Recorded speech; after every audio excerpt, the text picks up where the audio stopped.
Dear friends, എല്ലാവർക്കും PSC പ്രിസത്തിലേക്ക് സ്വാഗതം. ഇന്ന് നമ്മൾ കറണ്ട് അഫേഴ്സുമായി ബന്ധപ്പെട്ടൊരു ടോപ്പിക്കാണ് പഠിക്കാൻ പോകുന്നത്. നമ്മുടെ ടോപ്പിക്കാണ് നാരി ശക്തി വന്ദൻ അധിനിയം 2023 അല്ലെങ്കിൽ വനിതാ സംവരണ ബില്ല് 2023. PSC സ്ഥിരമായിട്ട് ഈ ഭാഗത്ത് നിന്ന് ചോദ്യങ്ങൾ ചോദിക്കാറുണ്ട്. അപ്പോൾ നമുക്ക് നോക്കാം. നാരി ശക്തി വന്ദൻ അധിനിയം 2023. അപ്പോൾ എന്താണ് നാരി ശക്തി വന്ദൻ അധിനിയം എന്ന് പറഞ്ഞാൽ, ലോകസഭയിലും സംസ്ഥാന നിയമസഭകളിലും സ്ത്രീകൾക്കായി 1/3 സീറ്റുകൾ സംവരണം ചെയ്തുകൊണ്ട് പാർലമെൻറ്റ് പാസാക്കിയ നിയമമാണ് നാരി ശക്തി വന്ദൻ അധിനിയം എന്ന് പറയുന്നത്. ലോകസഭയിലും സംസ്ഥാന നിയമസഭകളിലും സ്ത്രീകൾക്കായി 1/3 സീറ്റുകൾ സംവരണം ചെയ്തുകൊണ്ട് പാർലമെൻറ്റ് പാസാക്കിയ നിയമമാണ് നാരി ശക്തി വന്ദൻ അധിനിയം.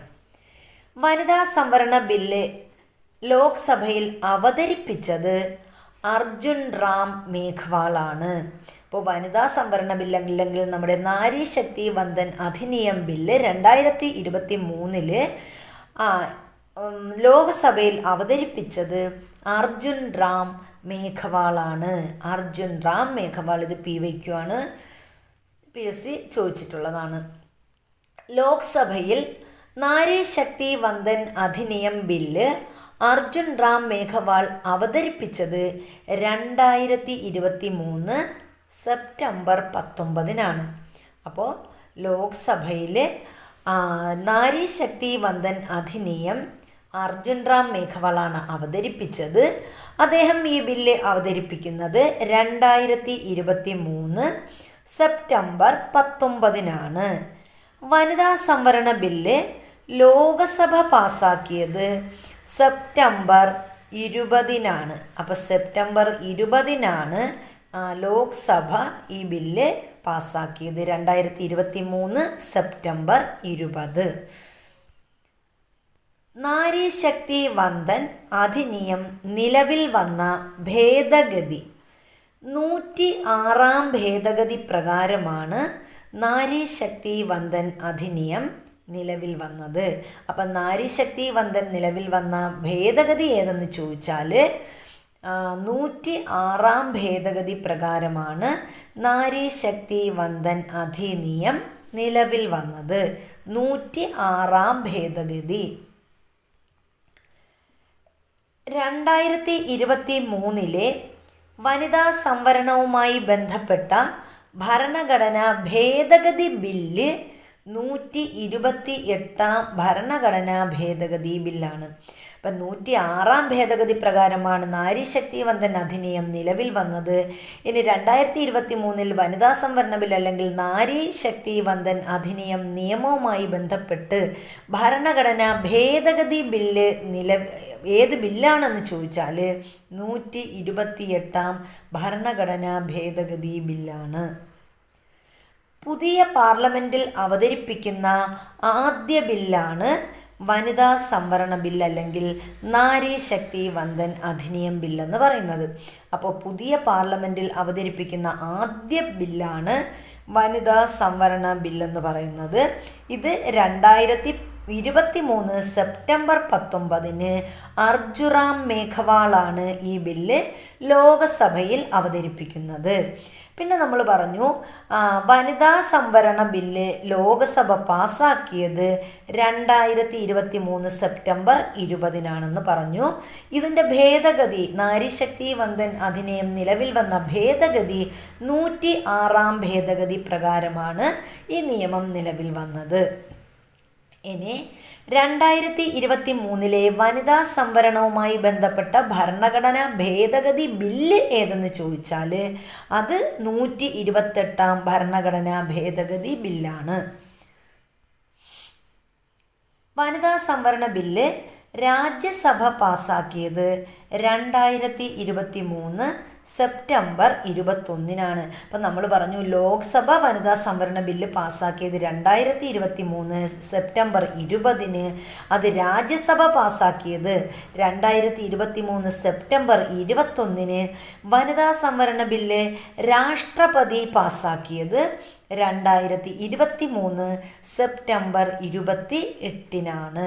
അപ്പോൾ ലോക്സഭ സെപ്റ്റംബർ 20 പാസ്സാക്കുന്നു, രാജ്യസഭ സെപ്റ്റംബർ 21 പാസ്സാക്കുന്നു. വനിതാ സംവരണ ബില്ല് നമ്മുടെ രാഷ്ട്രപതി പാസ്സാക്കിയത് 2023 സെപ്റ്റംബർ 28. അതായത് 7 ദിവസം രാജ്യസഭ പാസ്സാക്കി 7 ദിവസം കഴിയുമ്പോഴാണ് വനിതാ സംവരണ ബില്ല് രാഷ്ട്രപതി പാസ്സാക്കുന്നത് 2023 സെപ്റ്റംബർ 28. ലോക്സഭ, നിയമസഭ, ഡൽഹി നിയമസഭ എന്നിവിടങ്ങളിൽ എത്ര ശതമാനം സംവരണമാണ് ഈ ബില്ല് ഉറപ്പുവരുത്തിയിരിക്കുന്നത് എന്ന് ചോദിച്ചാൽ 33% സംവരണമാണ് നാരീശക്തി വന്ദൻ അധിനിയം ഉറപ്പുവരുത്തിയിരിക്കുന്നത്. എവിടെയൊക്കെയാണ്? ലോക്സഭ, സംസ്ഥാന നിയമസഭകൾ, അതുപോലെ ഡൽഹി നിയമസഭ എന്നിവിടങ്ങളിൽ 33% സംവരണമാണ് ഈ ബില്ലിലൂടെ ഉറപ്പുവരുത്തിയിരിക്കുന്നത്. അപ്പോൾ എവിടെയൊക്കെയാണ്? ലോക്സഭയിലും സംസ്ഥാന നിയമസഭയിലും അതുപോലെ ഡൽഹി നിയമസഭയിലും 33% സംവരണം നടപ്പിലാക്കുന്ന ബില്ലാണ് നാരീശക്തി വന്ദൻ അധിനിയം എന്ന് പറയുന്നത്. ലോക്സഭയിൽ വനിതാ സംവരണം ഉറപ്പുവരുത്തുന്ന അനുച്ഛേദം. ലോക്സഭയിൽ വനിതാ സംവരണം ഉറപ്പുവരുത്തുന്ന അനുച്ഛേദം 330A ആണ്. അപ്പം ലോക്സഭയിൽ വനിതാ സംവരണം ഉറപ്പുവരുത്തുന്ന അനുച്ഛേദം ചോദിച്ചാൽ അത് 330A. സംസ്ഥാന നിയമസഭകളിൽ വനിതാ സംവരണം ഉറപ്പുവരുത്തുന്ന അനുച്ഛേദം 332A ആണ്. അപ്പം ലോക്സഭയിൽ വനിതാ സംവരണം ഉറപ്പുവരുത്തുന്ന അനുച്ഛേദം ചോദിച്ചാൽ അത് 330A. സംസ്ഥാന നിയമസഭകളിൽ വനിതാ സംവരണം ഉറപ്പുവരുത്തുന്ന അനുച്ഛേദം ചോദിച്ചാൽ അത് 332A ആണ്. ഇനി ദേശീയ തലസ്ഥാനമായ ഡൽഹിയിൽ വനിതാ സംവരണം ഉറപ്പുവരുത്തുന്ന അനുച്ഛേദം 239A ആണ്. അപ്പോൾ ഇവിടെ 2A ഉണ്ട്. 239A പ്രകാരമാണ് ദേശീയ തലസ്ഥാനമായ ഡൽഹിയിൽ വനിതാ സംവരണം ഉറപ്പുവരുത്തുന്നത്. അപ്പോൾ നമ്മൾ പറഞ്ഞു ലോക്സഭയിൽ വനിതാ സംവരണം 330A ആണ്. സംസ്ഥാന നിയമസഭകളിൽ വരുമ്പോൾ 332A പ്രകാരമാണ് വനിതാ സംവരണം ഉറപ്പുവരുത്തുന്നത്. ദേശീയ തലസ്ഥാനമായ ഡൽഹിയിൽ വനിതാ സംവരണം ഉറപ്പുവരുത്തുന്ന അനുച്ഛേദം 239A ആണ്. വനിതാ സംവരണ ബില്ലിൻ്റെ കാലാവധി 15 വർഷത്തേക്ക് ആക്കി നിലവിൽ വന്നത് ഏത് ആർട്ടിക്കിൾ പ്രകാരമാണ്? ഇപ്പോൾ വനിതാ സംവരണ ബില്ലിൻ്റെ കാലാവധി എന്ന് പറയുന്നത് 15 വർഷമാണ്. അപ്പോൾ ഈ കാലാവധി 15 വർഷത്തേക്കായിട്ട് നിലവിൽ വന്നത് ഏത് ആർട്ടിക്കിൾ പ്രകാരമാണ് എന്ന് ചോദിച്ചാൽ 334A പ്രകാരമാണ് വനിതാ സംവരണ ബില്ലിൻ്റെ കാലാവധി 15 വർഷമാക്കി നിലനിർത്തിയിരിക്കുന്നത്.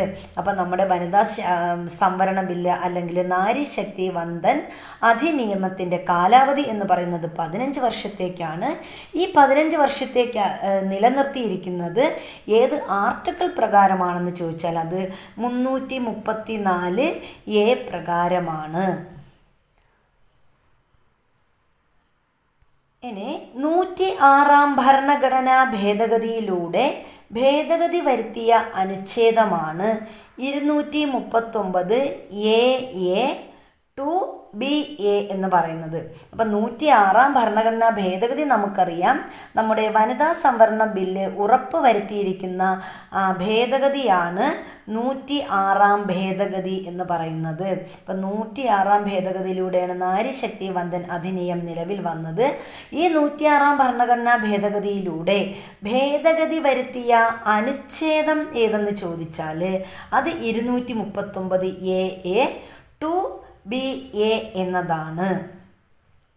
അപ്പോൾ നമ്മൾ പറഞ്ഞു, ലോക്സഭയിൽ വനിതാ സംവരണം ഉറപ്പുവരുത്തുന്ന അനുച്ഛേദം 330A, സംസ്ഥാന നിയമസഭകളിൽ വനിതാ സംവരണം ഉറപ്പുവരുത്തുന്നത് 332A, ദേശീയ തലസ്ഥാനമായ ഡൽഹിയിൽ വനിതാ സംവരണം ഉറപ്പുവരുത്തുന്നത് 239AA.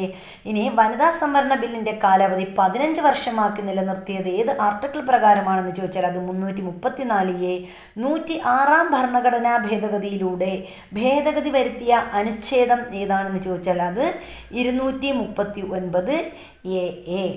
അപ്പോൾ ഇത്രയുമാണ് നമ്മുടെ നാരി ശക്തി വന്ദൻ അധിനിയം എന്ന് പറയുന്നത്. അപ്പോൾ വീഡിയോ ഇഷ്ടപ്പെട്ടാൽ ലൈക്ക് ചെയ്യുക, ഷെയർ ചെയ്യുക, സബ്സ്ക്രൈബ് ചെയ്യുക. അതുപോലെ തന്നെ നിങ്ങളുടെ വിലയേറിയ കമൻറ്റുകൾ താഴെ രേഖപ്പെടുത്തുക. എന്തെങ്കിലും പോരായ്മകളുണ്ടെങ്കിൽ അത് എടുത്തു പറയുക. അപ്പോൾ ഇനി അടുത്ത വീഡിയോയിൽ കാണുന്നത് വരെ താങ്ക് യു.